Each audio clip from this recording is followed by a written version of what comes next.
हां नमस्ते. तर आपण मोल कन्सेप्ट किंवा सम बेसिक कन्सेप्ट शिकतोय. सुरुवातीला आपण बरेचसे छोटे छोटे टर्म्स आपण शिकलो, अंडरस्टँड केलो. तर पुढं कंटिन्यू आपण आता करणार आहोत. त्यापैकी एक इम्पॉर्टंट टर्म आहे अनसर्टन्टी इन मेजरमेंट. सर्टन्टी आणि अनसर्टन्टीचा विषय काय? सर्टन्टी म्हणजे काहीतरी गोष्ट जी पक्की आहे, फिक्स आहे, तर म्हणतो आपण सर्टन. अनसर्टन म्हणजे काय? ती गोष्ट पक्की नाही, फिक्स नाही. आता मी म्हणलो की मला इथे शिवाजी चौकामध्ये जाऊन यायचे, छत्रपती शिवाजी चौकामध्ये मला जाऊन यायचे. जर जाऊन यायचे पण मी केव्हा जाईल काही पत्ता नाही आहे. म्हणजे मला 4 वाजता जायचं तिथं चौकामध्ये, परंतु 4 वाजता जाईल असं काही नाही. मग मी 5 वाजता बी जाईल किंवा जाणार बी नाही कदाचित, असं बी असू शकते. म्हणजे अनसर्टन झालं आहे.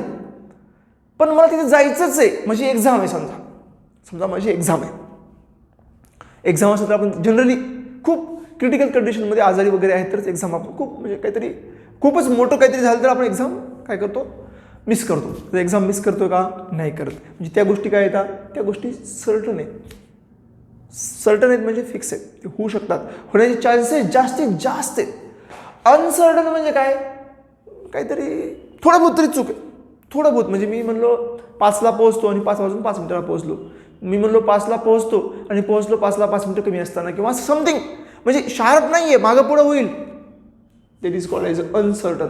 मेजरमेंट, मोजमाप करण्यामध्ये 100% असं होतं बघा. तुम्हाला उदाहरण सांगतो. तुम्हाला जर मी म्हणलो एखादी टोपली दिली, त्याच्यामध्ये आंबे किती आहेत मोजा, म्हणलं काउंट करा, मँगोज किती आहेत. तुम्ही ॲक्युरेटली काउंट करू शकता मँगोज किती आहेत, करता पण येतात, ठीक आहे. पण तुम्हाला मी काय म्हणलं की हे दिली, एखादी अशी स्टिक दिली, समजा असं काहीतरी दिलं, हे बघा, हे अशी एखादी ऑब्जेक्ट दिली आणि म्हणलं ह्याचे लेंथ काउंट करा मिलीमीटरमध्ये, MM मध्ये. मग एक स्टुडंटला दिलो, त्यानं म्हणला सर हे जे आहे ना ते 73 MM आहे. वाय स्टुडंटला दिलो, त्यानं म्हणला सर 74 MM आहे. आता चूक तर नाही हो, त्यानं काय चूक काउंट केलं का? नाही ना काउंट केलं, पण थोडं बहुत तर फरक पडला ना. That is called as uncertainty. चूक ना 73 वाल्याची चूक आहे ना 74 वाल्याची चूक आहे, परंतु मेजर करत असताना ही जी सायंटिफिक म्हणजे ही जी मेजरमेंट आहे, हे काही गोष्टीवर डिपेंड आहे. कोणत्या गोष्टीवर डिपेंड आहे? त्या माणसावर पण डिपेंड आहे, जो मेजर करतोय त्याच्यावर पण तो डिपेंड आहे. त्याची स्टडी म्हणजे अनसर्टन्टी इन मेजरमेंटमध्ये करायची. बघा, त्याचं पहिलं एक्झाम्पल अनसर्टन्टी इन मेजरमेंटमध्ये पहिले एक आहे की हे मेजरमेंट. आता एक तुम्हाला पहिल्या याच्यातला पॉईंट सांगतो, सायंटिफिक नोटेशन. सायंटिफिक नोटेशन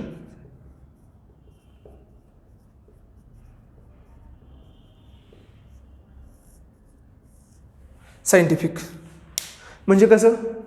म्हणजे एखादा असं फिक्स आहे, सायन्सेस आहे. आता त्याच्यामध्ये सायंटिफिक नोटेशन कसे येतात आपल्याला जनरली माहिती आहे. बघा, हे 3.4 × 10⁵, ओके, प्लस 7.9 × 10⁷ डिवायडेड बाय 3.19 × 10⁻³ आणि याला काहीतरी -1.39 × 10⁻⁴ असं काहीतरी. आता हे असं काहीतरी जेव्हा आहे, त्याच्यातून हे मायनस करायचे. मग आता तुम्ही बघा ना, किती कॉम्प्लेक्स गोष्ट आहे ही. बेरीज वजाबाकी कुणाला येत नाही किंवा भागाकार गुणाकार कुणाला येत नाही असं माझं म्हणणं नाही आहे. पण आता असं करायचं कसं याला? तर राऊंडिंग ऑफ करत राहायचं, राऊंडिंग ऑफ. तर हे खूप महत्त्वाचं आहे, हे -3 -4 पॉवर +7. कारण हे जे ॲटम्स आहेत, ॲटम्स, मॉलिक्युल्स किंवा कंपाऊंड्स, एक सिंगल कंपाऊंड्स, ॲटम एक, मॉलिक्युल एक किंवा कंपाऊंड एक, हा जर एक असेल तर ह्याचं मास खूप कमी आहे. किलोग्रॅममध्ये तर आपण काउंटच करू शकत नाही. ॲटम इतका छोटा आहे की आपण डोळ्यानं बघू शकत नाही, त्याच्या डोळ्यानं साईज मोजू शकत नाही, डोळ्यानं त्याची लेंथ साईज म्हणजे लेंथ नाही किंवा मास घेऊ शकत नाही, इतका छोटा आहे. पण त्याचं मास जर मी किलोग्राममध्ये मेजर करतो म्हणजे खूप, किलोग्राममध्ये किती असते ॲटमचं मास? रेंज जर तुम्हाला सांगायची म्हटली तर 10⁻⁻27 kgच्या रेंजमध्ये. 10⁻⁻27 kgची रेंज म्हणजे तुम्ही इमॅजिन करा, 0. असं 27 0 आणि मग नंतर त्याची काहीतरी नंबर येतील तेवढा छोटा ॲटम आहे. मग ते काउंट करणं किती अवघड आहे. मग अशा वेळेस आपण काय करतो, राऊंडिंग ऑफ करतो. राऊंडिंग ऑफ म्हणजे काय करतो, जवळपास पकडतो. जवळपास. आता ते कसं जवळपास पकडतो तुम्हाला मी एका मिनिटात सांगतो कसं जवळपास पकडतो बघा. त्याला म्हणायचं सायंटिफिकली नोटेशन करायचं. म्हणजे समजा जर 3.19 आहे ह्याला 3.2 पकडायचं. -3 ओके, -3 पॉवर आहे. मी ह्याला काय करतो, मी ह्याला असं करतो 0. बघा 3.2 10 to the power -4 -1.39 म्हणजे 40 10 to the power -4 सॉरी याला मी -3च करतो. याला मी -3च करतो म्हणजे थोडंसं मला कॅल्क्युलेशन सोपं जाईल, राऊंडिंग ऑफला सोपं जाईल. 3.2 10 to the power -3 -1.4 10 to the power -3. हे -3 कॉमन, ह्याच्यातून हे गेलं जवळपास. बघा मी ह्याला राऊंडिंग ऑफ केलो, असं म्हणायचं राऊंडिंग ऑफ. राऊंडिंग ऑफ म्हणजे 3.19 म्हणजे जवळपास खूप 3.2च्या जवळच. थोडक्यात कशाला प्रॉब्लेम करायचे म्हणून थोडं राऊंडिंग ऑफ करून घेतलो मी. इथं मी राऊंडिंग ऑफ करून घेतो, काही फरक पडत नाही. कॅल्क्युलेशन सोपी होतात. हे सायंटिफिक नोटेशन हे सांगते की तुम्ही राऊंडिंग ऑफ करत चला. जर समजा 3.666 आले तर 3.67 पकडा. जे काय आहे ते ॲडजस्टमेंट करत चला. म्हणजे काय 3.2 10 to the power -3 ओके. हे काय झालं 10 to the power -3 कॉमन. मग हे 12मधून 4 गेले 8 राहिले, 2मधून 1 गेलं 1 राहिलं 1.8 आणि हे झालं एवढं. आता हे किती आहे हे इकडे घेतो मी, ह्याला डिवायडेड बाय करतो. 3.4 10 to the power 5 इथं 7 आहे बघा. 7ला 5 करायचं तर 2 शून्य इकडे वाढवतात. 3.4 + 790 आणि 10 to the power 5 कॉमन.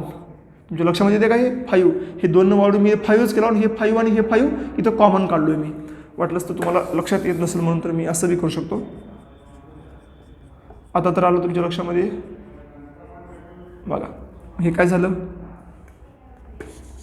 हे झालं 793.4 10 to the power 5 कॉमन काढून हे दोघांची बेरीज केली.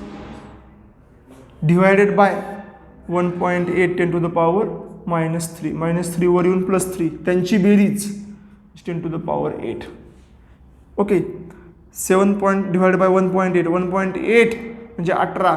मग ह्याला मी असं करू शकतो 7934 भागिले 18 गुणिले हे. आता त्याचं डिवायडेशन केलो का मला व्हॅल्यू मिळते. मग मी काय करतो राऊंडिंग ऑफनं डिवाइड करतो.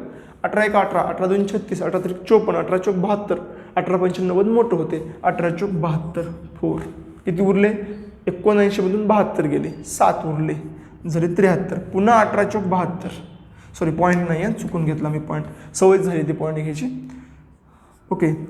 नंतर किती उरले आता 1 उरले 4 घेतले झाले 14 भाग जात नाही 0 घेतलो 140 18 5 90 18 सांग अष्टोदर्शे 18 7 26 18 90 म्हणजे नाही पुढे जाते 18 सांग 26 भाग बसला ते पुढे मोठं होते 34 मोठं होते 18 95 18 सांग 108 आणि 18 7चा भाग बसला 0 देऊन 7 कुठे उरले पुन्हा 14 उरले पुन्हा तेच भाग बसणार आहे 7 7 7.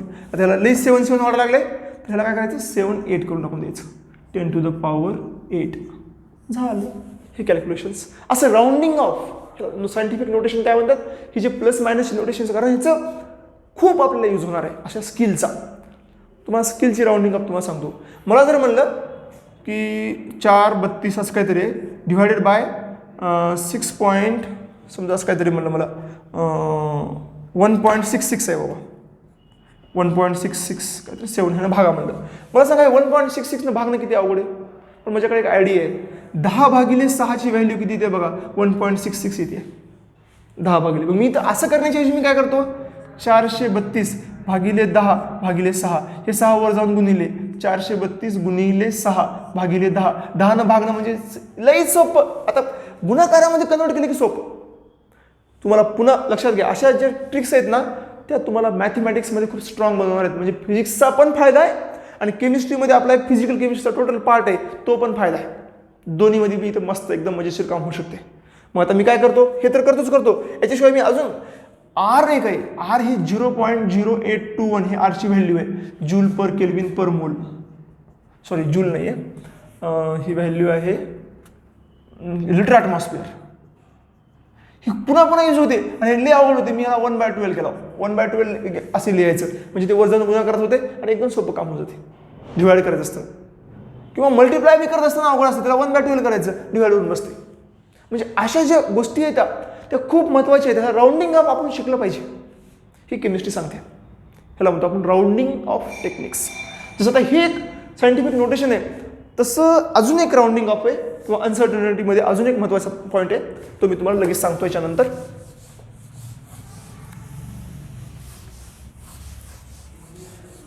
हे छोट्या छोट्या स्किल आहेत बरं का, ह्या सगळ्या बेसिक आहेत जे आपल्याला पुढच्या केमिस्ट्रीमध्ये म्हणजे पुढण्यासाठी आपल्याला खूप उपयोगाचे पडणार आहेत.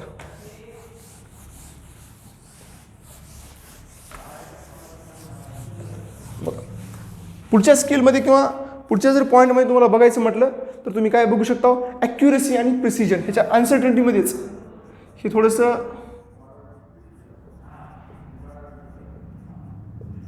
फिजिक्समध्ये जास्त आहे हे, पण केमिस्ट्रीमध्ये थोडासा यूज यायचा, ते थोडंच सांगतो मी. प्रिसाईज म्हणजे काय आणि ॲक्युरेट म्हणजे काय. आता समजा मी तुम्हाला आताच म्हणलो ना, हे समजा 10 सेंटीमीटरचं आहे, 10 सेंटीमीटरचं. ही मी एखाद्याला दिलो, मला तू हे मेजर कर. त्यानं मेजर करत असताना 9.9 सेंटीमीटर आहे असं म्हणला, तर त्यानं त्याच्या जवळ आहे जे सांगितलं आहे. तर हे जे ॲक्युरेसी आणि प्रिसिजन सांगते की बाबा हे फक्त एकावरच डिपेंड नाही, काउंट करणं 2 गोष्टीवर डिपेंड आहे. पहिली गोष्ट आहे, तुम्ही जे मेजर करायला इन्स्ट्रुमेंट दिला, स्केल द्यावं लागेल. स्केलशिवाय हे मेजर करता येईल का? मी असं बघून सांगू शकतो का 10 सेंटीमीटर आहे का, 2 सेंटीमीटर आहे का, 4 सेंटीमीटर आहे, असं बघून सांगू शकत नाही मी. मग मला देण्यासाठी स्केल म्हणजे काय, इन्स्ट्रुमेंट आहे. म्हणजे पहिली गोष्ट आहे कशावर डिपेंड आहे, इन्स्ट्रुमेंटवर आहे.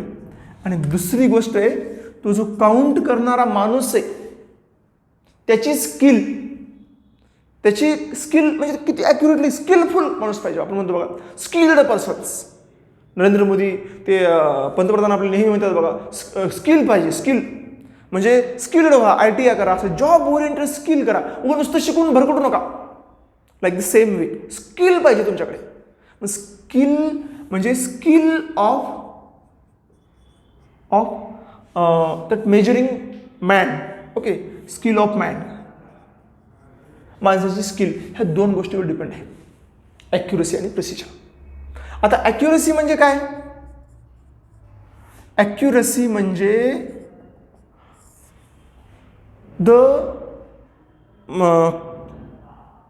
समजा मी तुम्हाला 10 सेंटीमीटरची आता ही सबस्टन्स दिली आहे मोजायला, तुम्ही 10च मानलो, म्हणजे agreement of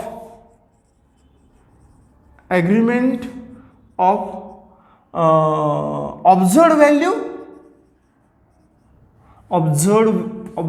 value and true value म्हणजे जे तुम्हाला दिलं. समजा मी 10 सेंटीमीटर दिलो आणि ह्यानं सुद्धा इथं ह्या माणसानं सुद्धा 10 सेंटीमीटर काढलं, म्हणजे ॲक्युरेट आहे, ॲक्युरेसी आहे त्याला. तर प्रिसाईज म्हणजे काय बघा, प्रिसाईज म्हणजे काय, प्रिसाईज म्हणजे समजा मी त्याला 10 सेंटीमीटर दिलो पण त्यानं 10 सेंटीमीटर काढलं नाही, 9.9 काढलं, 9.8 काढलं किंवा 10.1 काढलं, असं जवळ बरोबर. प्रिसाईज म्हणजे काय, त्याच्या जवळ येतो, ॲक्युरेट नाही आहे पण सगळे ॲक्युरेट प्रिसाईज असतातच, कारण प्रिसाईज असल्याशिवाय ॲक्युरेट येतच नाही. ओके, समजा मी काय म्हणलो एखाद्या, म्हणजे ह्याला म्हणू शकतो मी द क्लोजनेस. समजा मी काय म्हणलो याला क्लोजनेस म्हणजे जवळ, किती जवळ आहे दिलेल्या व्हॅल्यूच्या, आणि त्यानं ऑब्झर्व केलं, त्यानं मेजर केलं, त्यानं मोजलेली जी व्हॅल्यू आहे त्यामध्ये किती जवळपणा आहे. The closeness of actual observed value and true value. Closeness of observed value and true value. बघा ह्या गोष्टी कुणावर डिपेंड येतात, या गोष्टी दोन गोष्टीवर डिपेंड येतात. Measurement depend upon accuracy of instrument and skill of operator. Operator म्हणजे दॅट मॅन. ओके, जो ऑपरेट करायला लागला, जो मोजायला लागला त्याच्यावर. ओके, म्हणजे ॲक्युरेसी ह्या दोन गोष्टीवर डिपेंड आहे. ॲक्युरेसी कुणावर डिपेंड आहे, त्याचं इन्स्ट्रुमेंट कसं आहे, स्टँडर्ड आहे का, ते स्वतः चुकीचं नाही की. कधी कधी इन्स्ट्रुमेंटच चुकीचं आहे. आपलं दिलेली समजा मी काय म्हणलं की बाबा हे रेंज आहे, एवढं कॉन्सन्ट्रेशन घ्या एखाद्या सबस्टन्सचं, तुम्ही कॉन्सन्ट्रेशन बरोबर घेतला परंतु ते मशीन चुकीची आहे. तसं आता कधी कधी होते बघा, रिपोर्ट म्हणजे खूप कमी होते त्याचं. आता आपल्याला WBC काउंट करायची आहे, RBC काउंट करायची आहे, हिमोग्लोबिन काउंट, हे सगळं काउंट करायचं आपलं, आपण मशीनमध्ये टाकलो. समजा चुकून झालं की मशीन खराब झाली आहे आणि ते रिझल्ट असे काहीतरी दाखवले की बापरे आता काय खरं नाही आपलं, आपण जातो घाबरून. पण नंतर तेच रिझल्ट तुम्ही दुसरीकडे जाऊन चेक करा, दुसऱ्या ह्याच्यामध्ये, तिथे गेलं तर तिथे सगळं बरोबर आलं. आपण काय म्हणतो त्या मशीनमध्ये प्रॉब्लेम होता. म्हणजे इन्स्ट्रुमेंट सुद्धा बरोबर पाहिजे. म्हणजे कोणत्या गोष्टीवर डिपेंड आहे, it is depend upon instrument आणि skill of the operator, skill of the man. ह्या दोन गोष्टीवर ही ॲक्युरसी आणि प्रिसिजन डिपेंड आहे. किती ॲक्युरेट आहे, किती प्रिसाईज आहे. ॲक्युरेट म्हणजे ॲग्रीमेंटच एकदम, जे तुमची दिलेली व्हॅल्यू आणि तुम्ही ऑब्झर्व केलेली व्हॅल्यू, पॉईंटचा पण फरक नाही हो, त्याला म्हणतो ॲक्युरेट. आणि प्रिसाईज म्हणजे काय, जवळजवळ बरोबर आहे. ठीक आहे, जसं कसं आहे ते बरोबर आहे, त्याला म्हणतो आपण प्रिसाईज. आता ॲक्युरसी आणि प्रिसाईज ह्याच्याबद्दल मी तुम्हाला थोडंसं एक छोटे पॉईंट, म्हणजे कधी प्रॉब्लेम बी घेऊन मी सांगू शकतो. एक छोटासा मी तुम्हाला प्रॉब्लेम घेतो आणि ॲक्युरसी आणि प्रिसाईज समजून सांगतो. समजा मी ना, हे तर आहेच महत्त्वाचं, पण याच्याशिवाय मी छोटासा एक प्रॉब्लेम घेतो. समजा मी काय केलेलं आहे, मी एक मेजरमेंट आहे, मला ते मेजरमेंट करायचं आहे. मी 4 स्टुडंट घेतलेत बघा, 4 स्टुडंट घेतले. त्यांना म्हणलं की त्यांना मी सांगितलं नाही ह्याची लांबी किती आहे. ठीक आहे, त्याची लांबी मला माहिती आहे किती येते, पण मी काय केलो, त्या मुलांना सांगितलं की बाबा तुम्ही हे काउंट करा, तुम्ही हे मेजर करा. ते मेजर करायला लागले. मग ते A मुलगा आहे, B मुलगा आहे, C आणि D. त्यांना सांगितलं तुम्ही 4 वेळेस मेजर करा. फर्स्ट टाईम मेजर केल्यानंतर व्हॅल्यू काढली, सेकंड मेजर केली, थर्ड मेजर केल्यानंतर व्हॅल्यू काढली आणि फोर्थ टाईम मेजर केली. त्याचा मी ॲव्हरेज घेतलो. म्हणजे एकदम चुका कमी हो. पहिली वेळेस चूक दुसरी वेळेस होत नाही ना. म्हणजे ही चूक ह्या 3 जर बरोबर आल्या ह्याच्यामध्ये ॲव्हरेजमध्ये भरून निघते. असं मला करायचं होतं म्हणून मी तसंच केलं, एकदम राईट केलं. म्हणजे A स्टुडंटला दिलो, त्याची स्केल होती, त्याची लांबी मला माहीत आहे ती किती होती, 4 होती. पण मुलांना सांगितलं नाही मी किती येते, 4 मीटर आहे असं काहीच म्हणलं नाही मी. त्यांनी काउंट केले. पहिल्यानं काय काउंट केला, 4.00. नंतर काय काउंट केला, 4.01. नंतर काय काउंट केला, 4.02. नंतर काय काउंट केला, 3.99. म्हणजे बघा बरं, ह्यानं एकदाच ॲक्युरेट आहे, नंतर प्रिसाईज आहे बघा. पहिल्यांदा ह्याचं ॲव्हरेज घेतलो, ॲव्हरेज किती आलं, 4.0005 आहे. म्हणजे एकदम जवळ, क्लोजनेस आहे. आणि ट्रूची व्हॅल्यू आहे, ॲग्रीमेंट सुद्धा आहे त्याच्यासोबत. कारण मी खूप निग्लेक्टेड आहे. आताच मी तुम्हाला सांगितलं अशा गोष्टी निग्लेक्ट करत राहा. ह्याला जवळपास 4च पकडतो आपण. ह्याला आताच तुम्हाला मी सांगितलं राऊंडिंग ऑफ करत राहा, राऊंडिंग ऑफ. ठीक आहे, इथं राऊंडिंग ऑफ होऊन जाते. आता बघा पुढचं बी नंतर बी स्टुडंट हे थोडंसं ओबिडियंट स्टुडंट आहे. बी नाही, बी न बघा कसं केलं आहे. पहिलंच काढला 3.5 आहे, 4 काढला 3.5, दुसरं काढला 3.6, तिसरं काढला 3.7 आणि चौथं काढला 3.8. बघा बरोबर आहे का. त्याचं ॲव्हरेज आलं 3.65. म्हणजे ॲक्युरसी बी नाही आणि जवळ प्रिसिजन पण नाही. ह्यानं मात्र काय केला, पहिलं काढला 3.7, दुसरं काढला 3.9, तिसरं काढला 4.1, चौथं काढला 4.3. ॲव्हरेज बरोबर 4.00. या डीनं काय केला, पहिलं 3.6, दुसरं 4.2. बघा त्यानं जे मोजलं आहे ते बरोबर, ह्यानं ॲटलिस्ट त्यानं जे मोजलं आहे त्या जवळजवळ तर गेला आहे. ह्यानं तर ते पण नाही. डी स्टुडंट एक इकडल्या काढला, दुसरं तिकडल्या काढला, तिसरं 4.4 आणि चौथं तर 4.8. बघा ह्याचं ॲव्हरेज आले 4.25. म्हणजे त्यानं जे काय काढलेलं आहे, पहिला स्टुडंटनं जे काढला ते ॲक्युरेट बी आहे आणि प्रिसाईज पण आहे. ह्यानं जे काढलं आहे ते एकदम 4 होतं आपलं, त्या 4ची इथं मॅच पण होते म्हणजे, आणि त्यानं जास्त पहिलं रिझल्ट 4.00 4.01 म्हणजे त्यानं जे काही मोजलं आहे ते एक इकडल्या कडला ह्यानं मोजलं आहे बघा 3.6 4.8 किती डिफरन्स आहे म्हणजे एकदा 3.6 आलं आणि ती स्केल पुढच्या वेळेस 4.8 मीटर म्हणजे किती चूक आहे, म्हणजे किती चूक आहे. म्हणजे मोजणारा बघा किती स्किलफुल पर्सन ह्याला म्हणता येईल का, म्हणता येणार नाही. साधं त्याला मेजरमेंट करता येत नाही. म्हणजे हा जो आहे ना हा ॲक्युरेट पण आहे आणि प्रिसाईज पण आहे. लक्षात घ्या, ज्यांना ॲक्युरेट आहे त्यांना प्रिसाईज असतोच किंवा ॲक्युरेसीशिवाय प्रिसिजन येतच नाही. दुसऱ्यानं बघा, दुसऱ्याने जे काही काढलं आहे त्याच्या जवळ काढलं आहे बघा, म्हणजे त्याची ॲक्युरेसी नाही आहे पण त्यानं जे काही मोजलं आहे ते त्याच्या म्हणजे तिची काहीतरी स्किल त्यानं बघण्यामध्ये चुकलं असेल. इथं 3.9 असेल त्याला 3.5 दिसलं असेल म्हणजे तिथं काहीतरी चुकलं असेल. पण त्यानं जे काही बघितलं आहे त्याचा प्रॉब्लेम असेल ते बरोबरच बघितलं आहे. म्हणजे ह्याला आपण काय म्हणू शकतो, ह्याला म्हणून हा प्रिसाईज आहे, प्रिसाईज बट नॉट ॲक्युरेट, पण ॲक्युरेट नाही बट नॉट ॲक्युरेट. हा ह्यानं बघा अव्हरेज बरोबर काढलं बघा पटकन्या, त्याच्याशी मॅच झालं. पण ह्यानं प्रिसाईज आहे का रे, एक 3.7 आहे दुसरं 4.3 आहे. प्रिसाईज म्हणजे त्यानं जे काही त्याच्या जवळ मॅच व्हायला आहे का नाही, म्हणजे ह्याची बी काही चूक झाली आहे. चांगला स्किलफुल मेजर करणारा हा माणूस नाही असं समजून घ्यायचं. जर जवळ आलं तर प्रिसाईज आहे, त्यानं मोजणारा चांगला आहे. आणि जर एक इकडला मोजतोय तर मोजणारा चांगला नाही, प्रिसाईज नाही. ते ॲक्युरेसी आपण नंतर बघू पण त्यानं प्रिसाईज असला पाहिजे. म्हणजे इथं ह्यानं काय ह्यांचं आलं म्हणजे जसं म्हणतो आपण अंदाजापंची धागोदर्शी तसं झालं हे. ठीक आहे, म्हणजे ह्यानं ॲक्युरेट बट नॉट प्रिसाईज. आणि हा डी स्टुडंट तर एकदम आगाव आहे बघा. हा डी स्टुडंट एकदम ओके, त्याला नाहीच आहे, डोकंच नाही त्याला, काही पण केलं आहे बघा त्याने. म्हणजे हा ना ॲक्युरेट आहे ना प्रिसाईज आहे. म्हणजे नायदर ॲक्युरेट